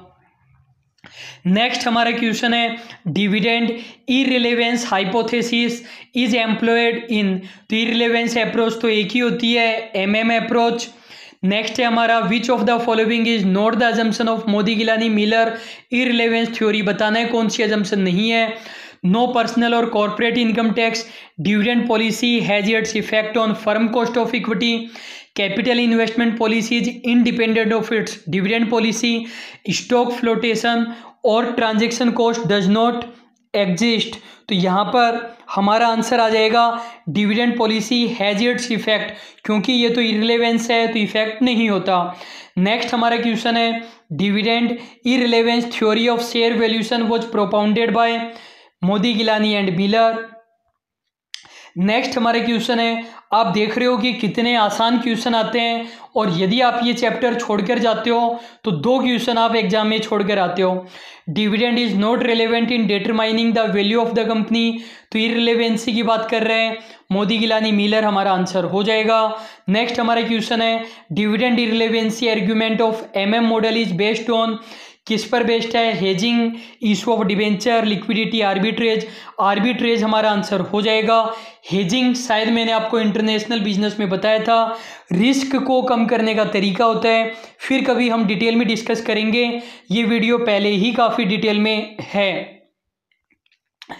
स्टूडेंट है वो टाइम ज़्यादा देना नहीं चाहता, फाइनेंशियल मैनेजमेंट में केवल 9 यूनिट है, 2 घंटे भी यदि लगते हैं तो 18 घंटे। यदि आप एक सब्जेक्ट को 18 घंटे नहीं दे सकते, कहने का मतलब 10 सब्जेक्ट के 200 घंटे के लगभग, और 200 घंटे यदि आप डेली 8 घंटे पढ़ाई करते हो तो कहने का मतलब 30 दिन, और 30 दिन में आप ऐसा तैयार कर सकते हो अपने सब्जेक्ट को कि एक भी क्वेश्चन बाहर से नहीं आए।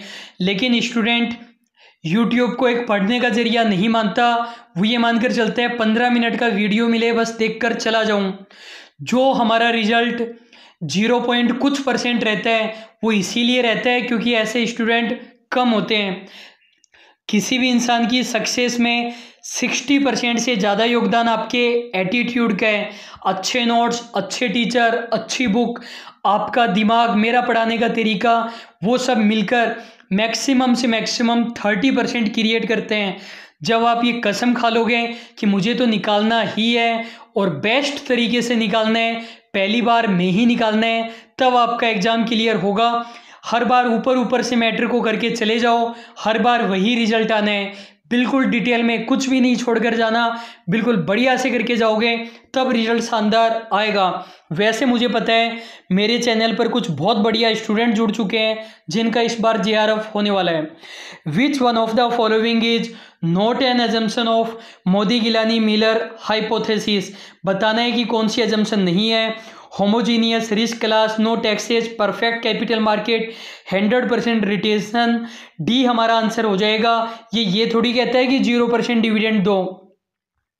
नेक्स्ट हमारा क्वेश्चन है, इररिलेवेंस कॉन्सेप्ट ऑफ डिविडेंड किसने दिया था, मोदी गिलानी मिलर ने। नेक्स्ट हमारा क्वेश्चन है, मैच द फॉलोइंग। तो ए साइड में हमें दिया गया है relationship between return and cost of capital, growth model, dividend irrelevancy model, और राइट साइड में हमें Gordon MM model, Walter model. तो देखो जो ग्रोथ मॉडल है वो हमारा गॉर्डन ने भी दिया था और वोल्टर ने भी दिया था, क्योंकि गॉर्डन वाला जो कॉन्क्लूजन था वही वोल्टर वाले में लग रहा था। और ये जो ए वाला है हमारा relationship between return and cost of capital, इसके अंदर हम वोल्टर कर देंगे, तो इसके अंदर आंसर हमारा 312 हो जाएगा। नेक्स्ट हमारा क्वेश्चन है ट्रेडिशनल मॉडल। ट्रेडिशनल मॉडल का ही दूसरा नाम होता है relevancy and stock market emphasis. ये मॉडल क्या कहते हैं? ये मॉडल ये कहते हैं कि डिविडेंड पर सबसे ज़्यादा फर्क किसका पड़ता है? स्टॉक मार्केट का पड़ता है। ग्राहम एंड डॉड 2% ने दिया था। Stock market dividend per depend करते हैं। कहने का मतलब स्टॉक मार्केट का डिपेंड करने का मतलब शेयर की प्राइस कम या ज़्यादा होना, मतलब रिलेवेंसी मॉडल हमारा हो जाएगा। और जो स्टॉक मार्केट है वो रिटेन्ड अर्निंग से ज़्यादा अफेक्टेड नहीं होते हैं। यहाँ पर एमपीएस निकालने का ये हमारा फॉर्मूला हो जाएगा। एम मल्टीप्लायर है जो क्वेश्चन हमें देगा, डी का मतलब डीपीएस, ई का मतलब ईपीएस, और 3 तो हमारा कांस्टेंट है ही। क्वेश्चन हम देख लेते हैं। Calculate the market price per share if EPS is ₹30, dividend pay out ratio is 60%, multiplier is 2। तो ये हमारा तरीका है। मल्टीप्लायर हमें दे रखा है 2, तो 2 कर देंगे हम। इसको हमें मल्टीप्लाई करना है डी प्लस ई से, तो यहाँ पर ईपीएस 30 है और जो डिविडेंड पे आउट रेशियो है वो 60% है। तो कहने का मतलब 18 हमारा डीपीएस हो गया, 18 हमारा डीपीएस हो गया, प्लस इसमें जोड़ना हमें क्या है? ईपीएस हमें कितना दे रखा था? 30 को डिवाइड कर देना है 3 से। 30 डिवाइडेड बाय 3 करोगे तो 10 को 18 में जोड़ोगे तो 28 को 2 से मल्टीप्लाई करोगे तो 56। हमारा करेक्ट आंसर आ जाएगा। अब हम एक क्वेश्चन देखते हैं। Match the followings, dividend capitalisation approach, dividend policy bearing share valuation, stock market places more weight, dividend pay out is irrelevant to the value of firm. तो 4 के अंदर तो 4 आ ही जाएगा हमारा। फिर देखो 1 वाला डिविडेंड कैपिटलाइजेशन कौन से वाले को कहते थे? गॉर्डन वाले को कहते थे, तो 2 आएगा। Dividend policy bearing share valuation, इसको एक बार हम छोड़ दें तो स्टॉक मार्केट वाले के अंदर हमारा ग्राहम एंड डॉड आएगा, तो 1 आ जाएगा। और जो हमारा बच गया सेकंड वाला dividend policy bearing on share valuation, इसके अंदर हमारा 3 आ जाएगा। बी वाले को हमने लास्ट में क्यों किया? क्योंकि ये जो dividend policy bearing share valuation है ये रेलेवेंसी की बात कर रहा है और रेलेवेंट अप्रोच तो 3 होती है, इसलिए हमने लास्ट में किया। 2, 3, 1, 4 हमारा करेक्ट आंसर हो जाएगा। तो ए हमारा करेक्ट आंसर हो चुका है। नेक्स्ट लास्ट हमारा 5th मॉडल है लिंटर मॉडल। लिंटर मॉडल के अंदर 2 चीज़ें होती है, टारगेट पे आउट रेशियो और spread at which current dividend adjust to target. Target pay out ratio का मतलब है कितना डिविडेंड हम देने की सोच रहे हैं, और सेकंड लाइन का मतलब है जितना डिविडेंड हम देने की सोच रहे हैं उतना डिविडेंड हम करंट में दे भी पा रहे हैं या नहीं दे पा रहे हैं। ये मॉडल क्या कहता है कि करंट ईयर का डिविडेंड हमारी करंट ईयर के प्रॉफिट और प्रीवियस ईयर के प्रॉफिट पर डिपेंड करता है। लिंटर ने ये मॉडल दिया था। इन्होंने विभिन्न मैनेजर के साथ इंटरव्यू किया था 1950 में, उसके बेसिस पर ये मॉडल दिया था। अब एक इम्पोर्टेंट कॉन्सेप्ट है bird in hand theory. Bird in hand theory किसने दी थी? ग्राहम एंड डॉड ने ये थ्योरी दी थी। ये थ्योरी क्यों दी थी? क्योंकि जो मोदी गिलानी मिलर है वो इररिलेवेंसी थ्योरी लेकर आए थे कि डिविडेंड देने से और नहीं देने से प्राइस पर कोई फर्क नहीं पड़ता। तो हमारे ग्राहम एंड लिंटर आए बर्ड इन थ्योरी लेकर, इन्होंने बोला कि फ़र्क कैसे नहीं पड़ता, हम बताते हैं कि बिल्कुल फ़र्क पड़ता है। देखो बर्ड इन हैंड का मतलब क्या है? एक तो मोदी जी आपको आज 15 लाख रुपए देते हैं, फिर से सुनिए, एक तो मोदी जी आपको आज 1 लाख रुपए देते हैं, दूसरा बोलते हैं कि भाई और बहनों आज आप 1 लाख रुपए मत लो, मैं आपको 4 साल बाद में 15 लाख रुपए दे दूंगा। 2 ऑप्शन देते हैं, या तो आज 1 लाख रुपए ले लो या 4 साल बाद में 15 लाख रुपए ले लेना। तो कौन सा ऑप्शन सेलेक्ट करोगे? जो कॉमर्स स्टूडेंट है, जो समझदार है, वो तो सेलेक्ट करेंगे 1 लाख रुपए वाला ऑप्शन, और जो भक्त है वो सेलेक्ट करेंगे 4 साल बाद वाला, क्योंकि उन्हें विश्वास है मेमोरी उनकी कमज़ोर है, 4 साल पुरानी बातें वो भूल जाते हैं। तो बर्ड इन हैंड क्या कहते हैं, जो आज आपके हाथ में है ना वो बढ़िया है। आज आपके हाथ में जो बर्ड है, बर्ड का मतलब खजाना, वो बढ़िया है। फ्यूचर के ख्वाब आप देखो ही मत। आज का 1 लाख रुपया बढ़िया है 4 साल बाद के 15 लाख रुपए से। तो यही हमारा बर्ड इन हैंड थ्योरी है। तो यदि आप डिविडेंड नहीं दोगे तो शेयर की प्राइस पर फर्क पड़ेगा, ऐसा हमारा गॉर्डन एंड लिंटर ने कहा। क्वेश्चन देखो, लेफ्ट में हमें दिया structural ratio, ordering quantity, bonus share, matching concept. 2-1 हमारा आंसर है। तो देखते हैं हम कैसे हुआ। ए वाले के अंदर हमने किया 3, फाइनेंसिंग वर्किंग कैपिटल। देखो स्ट्रक्चरल रेशियो में कौन से आते हैं, लिवरेज वाले आते हैं। कहने का मतलब हम पैसा कहाँ से कलेक्ट करें। ऑर्डरिंग क्वांटिटी के अंदर क्या आएगा, इन्वेंट्री मैनेजमेंट आ जाएगा। 4 बोनस शेयर के अंदर हम डिविडेंड बिल्कुल इजीली कर सकते हैं, क्योंकि डिविडेंड का पेमेंट बोनस शेयर के रूप में करने की बात कर रहा है स्टॉक डिविडेंड। और मैचिंग कॉन्सेप्ट के अंदर कैपिटल स्ट्रक्चर हम करेंगे। कैपिटल स्ट्रक्चर हमें यही बताते हैं कि जो भी हमारी लाइबिलिटी का स्ट्रक्चर है, कैपिटल है, वो किन किन चीज़ों से मिलकर बना है। तो आई होप ये आंसर आपको इजीली समझ में आ गया होगा। आंसर हमने इसलिए देखा क्योंकि स्ट्रक्चरल रेशियो के अंदर 3 भी आ सकता था, 1 भी आ सकता था। यदि हम ऑप्शन देखेंगे तो इजीली क्लियर हो जाएगा। एग्जाम में आपको आंसर नहीं देखना पड़ेगा, लेकिन ये जो ऑप्शन है इनको लगा लगा कर देखोगे तो इजीली आप कर लोगे। नेक्स्ट हमारा क्वेश्चन है असर्शन। ये कोई ज़रूरी नहीं है कि आपको बिना ऑप्शन देखे ही सारे आंसर पता चल जाए। Assertion, a company should pay minimum dividend to its share holder. ये बोल रहे हैं कंपनी को मिनिमम डिविडेंड देना चाहिए शेयर होल्डर को। Dividend are heavily taxed than capital gain, दोनों ही हमारे करेक्ट है। ऐसा क्यों है, देखो ए वाले में ये नहीं कह रहे हैं कि लीगल प्रोविज़न है कि कम से कम डिविडेंड देना ही पड़ेगा। ये शुड कह रहा है कि दे देना चाहिए हर साल डिविडेंड। और सेकंड भी सही है, डिविडेंड पर काफ़ी ज़्यादा टैक्स लगता है। तो दोनों ही हमारे करेक्ट स्टेटमेंट हो जाएंगे।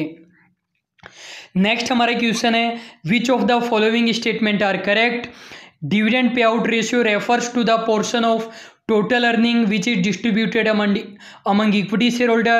Bird in hand argument given by Gordon. Model suggests that dividend payment is very relevant for value of the firm. Walter model suggests that dividend payment does not affect. तो 3 और 4 वाला हमारा incorrect हो जाएगा। 3 वाले में ये बात तो रिलेवेंसी की कर रहा है और 4 वाले में रिलेवेंसी की कर रहा है। 3-4 हमारा इनकरेक्ट हो चुका है। नेक्स्ट हमारा क्वेश्चन है match the following. Net income approach, Gordon model, internal rate of return, reorder level, inventory management, capital busting, capital structure, dividend policy.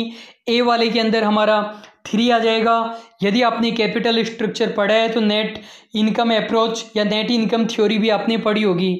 Gordon model के अंदर डिविडेंड थ्योरी आ जाएगी। Internal rate of return IRR आप capital budgeting में calculate करते हो। Reorder level हमारा inventory management यानी working capital management में आता है। 3, 4, 2, 1 हमारा करेक्ट आंसर हो जाएगा। नेक्स्ट हमारा क्वेश्चन है which one of the following is false. False हमें बताना है। डायरेक्टली आप देखते जाएंगे क्या करेक्ट है क्या इनकरेक्ट है। Effective dividend policy is an important tool to achieve the goal of wealth. कि बढ़िया डिविडेंड पॉलिसी होगी तो आप वेल्थ को मैक्सिमाइज कर पाओगे। अकॉर्डिंग टू वोल्टर ऑप्टिमल पे out ratio for a growth firm is 100%। यदि ग्रोथ फर्म है तो पूरा ही डिविडेंड दे देना चाहिए। Model asserts that the value of the firm is not affected whether the firm pays, इसको PAYS कर लेंगे, pays dividend और नोट। अप्रोच ये कहती है कि वैल्यू पर कोई फर्क नहीं पड़ेगा चाहे डिविडेंड दो कि मत दो। Bird in hand theory in reference to dividend decision have been developed by Gordon. हमें पता है कि जो बर्ड इन हैंड है वो गॉर्डन और लिंटर ने मिलकर दी थी। बी हमारा करेक्ट आंसर हो जाएगा। जब ग्रोथ फर्म है तो पैसा लौटाने की क्या ज़रूरत है, अपने बिजनेस में लगाओ। तो स्टूडेंट आज की वीडियो में इतना ही था।